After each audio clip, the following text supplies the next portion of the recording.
Hello, welcome to Sky News on the outskirts of Zurich. I'm Rob Harris, live with the England team here at Euro 2025. We're preparing for the quarter-final against Sweden here on Thursday. It has been quite a journey for the Lionesses here. They've been in Zurich now for 2.5 weeks. They've got through the group stage. It was a bit of a challenge at the start, losing to France, but then emphatically coming back against the Netherlands with a 4-0 victory, and then a 6-1 demolition of Wales to secure their passage through to the quarterfinals. We're now at training. We get to see about 15 minutes of it, so all the Lionesses prepare. Only one player is currently missing out of the 23. Jess Park has a migraine, so she's not here at the moment. She's just back at the team hotel, which isn't that far away. So very plush surroundings that England have got here on the outskirts of Zurich.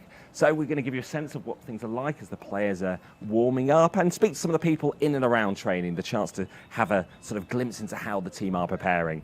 And I'm joined now by one of the journalists who's been following the Lionesses, Ayisha Gulati, the head of women's football at Hayters. How have you found the Euros? Oh, it's been brilliant, hasn't it? I mean, after the first game, I was a little bit nervous, but the Lionesses did so brilliantly in that second and third game, and just delighted that we've got such an exciting quarter-final to look forward to tomorrow. How do you think they managed to find their way back into contention?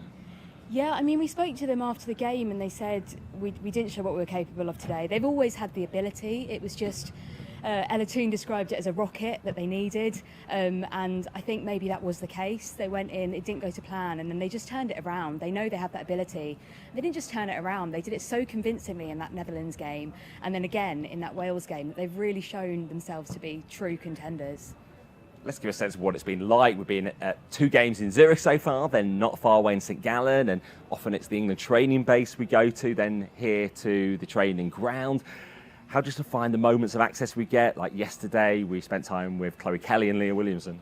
Yeah, it's brilliant, isn't it? It's so nice to be able to go to their hotel because, as you mentioned just there, it's very plush and it's really lovely, amazing views. Really nice to get that insight into a bit of their day today as well. They've spoken a bit about what they're getting up to, a bit of Monopoly deal, spike ball, all those sorts of things we've seen on Instagram, all the basketball and stuff they're doing. So they're having a great time. And yeah, these venues are great. It's really nice here. The other week we came here for a community day, and some of the local kids who normally play at this ground were able to meet some of the England players, and we were able to witness that too, so that was awesome. And yeah, I've been getting around a bit. I've seen the games at the Zurich Stadium, back there again tomorrow for this England-Sweden game.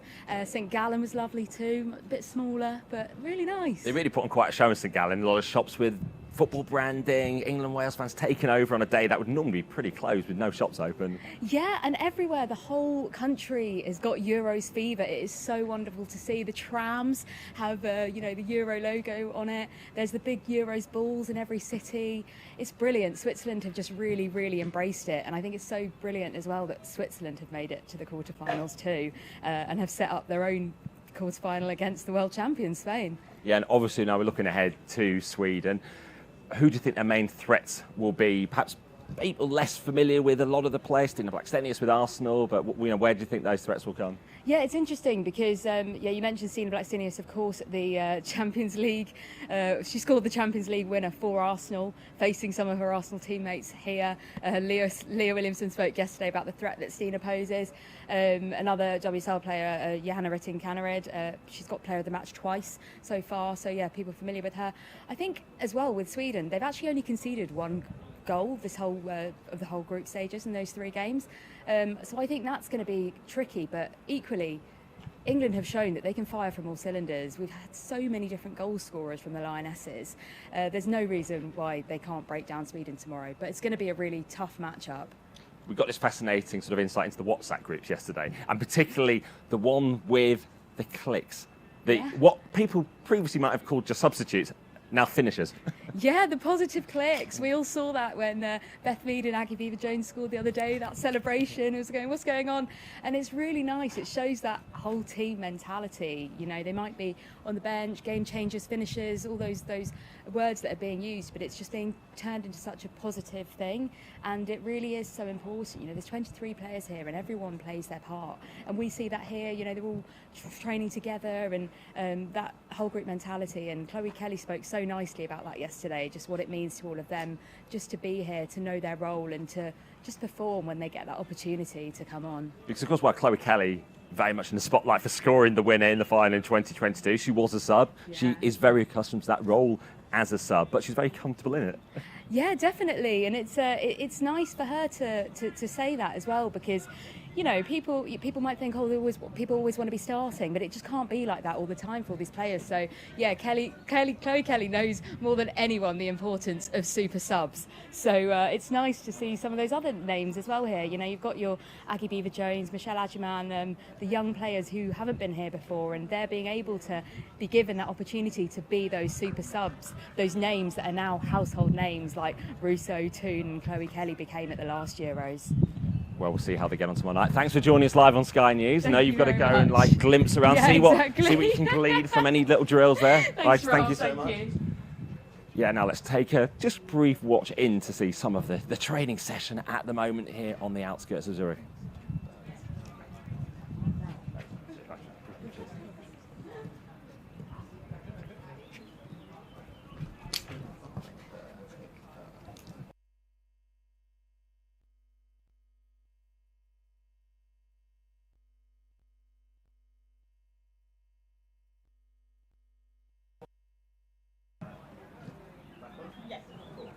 Yes, yeah.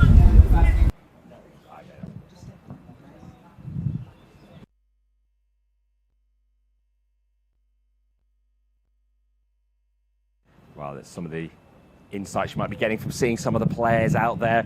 22 of them training ahead of the match tomorrow. And this is the chance, really, that we get as the media to get a glimpse into the team on the day before the match. Journalists getting some of their insight. Kit Shepard from The Times, your first tournament.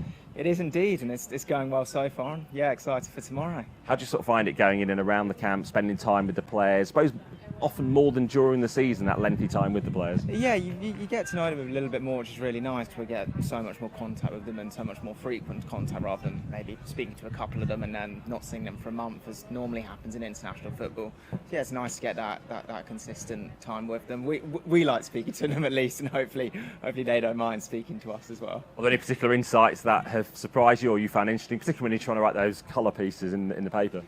Yeah, good question. What really stuck with me was actually after the England-Netherlands game when they won 4-0, and just how they were saying how calm and relaxed they were before the game. And it's easy to forget now that that was such a big game for England. Their tournament was on the line and only their second game.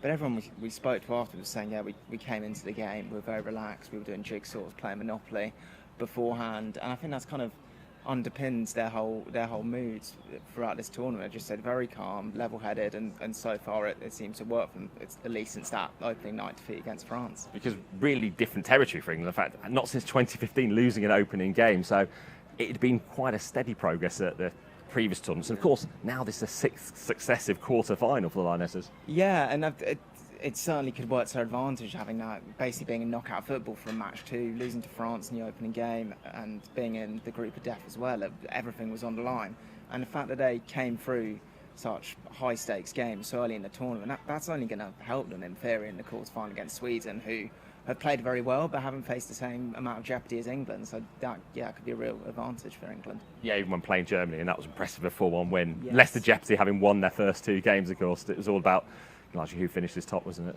It was, and Sweden do look good. I think that'll be a really tough game for England. Everyone will remember Euro 2022 when England won the semi-final 4-0, but England have played Sweden twice since then in Euros qualifying last year, and both were draws, and both, I think you could argue, Sweden were the better side in both of them.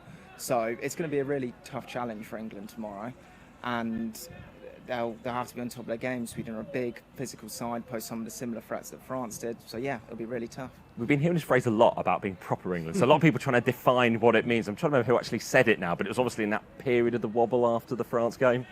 Yeah, I think it actually goes back to the Spain game when they beat Spain at Wembley in February. It was Millie Bright that I believe was the first to mention proper English, which I think has a slightly nebulous definition, but it's something along the lines of being committed, totally committed, having the right mentality. And then if you ask Serena Wiegmann, nice, crisp passing as well. So it can mean a lot of things, it seems, but it does seem to become their kind of mantra, their strapline for the tournament. And again, it seems to be doing them no harm at the moment. Yeah, for many years around England teams about being streetwise. I think it's just getting stuck in. What do we make of Serena Wiegmann, another tournament? Do we expect she'll stick with the same team? It's now about consistency, or does she like to shake things up? I would expect to see the same team, assuming there are no kind of last-minute injuries or anything like that. It's been a pretty, again, since the opening game against France, it's been a very good tournament for her as a tactician. She made some pretty significant changes for the Netherlands game, moving Lauren James to the right wing, Ella Toone at the 10, swapping Alex Greenwood and Jess Carter in the back four, and all have paid off really well. So, yeah, it's been a good tournament for Serena, both as a woman manager and also as a tactician, I'd say. Yeah, those key tweaks that are taking place in the games. Yeah, exactly, and the substitutes as well. Kind of, I heard you talking about the positive clicks and the substitutions have worked for England in that Wales game. Mead and Beaver Jones scoring off the bench, and we know from Euro 2022 how important the subs can be for a Serena Wiegmann England team. So now it's just about seeing how long they stay. If it's another final, going for a third consecutive final. It would be amazing. It would be, I think it would be 5 summers in a row for England men's and women's to be in a final, 3 in a row for the women, which would be a fantastic achievement, and they'll be desperate to get over the line, obviously, as it did in 22, but did in 2023. So yeah, we'll see if Leah Williamson's going to be a very esteemed English sporting company in a couple of weeks' time, but lifting a second major tournament. Not many have done that. No, particularly off the back of winning the Champions League as well with Arsenal. Yeah, she's racking up the trophies. Yeah. She's had quite a 2025.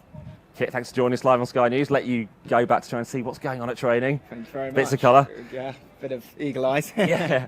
Well, we're just coming to the end here of the open training session. A couple of minutes left to go, where we get to see maybe just where the players are all gathering together. Can you glean anything, what the formations might be? These things never really give anything away at all. It's just to get largely some images of the players on the eve of the match. We're building up in Zurich to England's quarter-final here at Euro 2025 with Sweden tomorrow night. There is some English interest tonight. Gemma Granger, former Wales manager, she's leading Norway against Italy in Geneva. So watch out for that. And the winner will be playing the winner of this match. So will Serena Wiegmann be coming up against Gemma Granger on the weekend in the quarterfinals? It's trying to keep track of all the days here. But stay across Sky News, and if you're looking on the website and app, we have an interview with a former Lioness, one of the very first Lionesses from 1972, Jeanette Bagley. Check out that on the Sky News website and app. As this training session is about to conclude, and later on today we'll be hearing from Serena Wiegmann how she's feeling ahead of yet another tournament quarter-final with England. Goodbye from Zurich.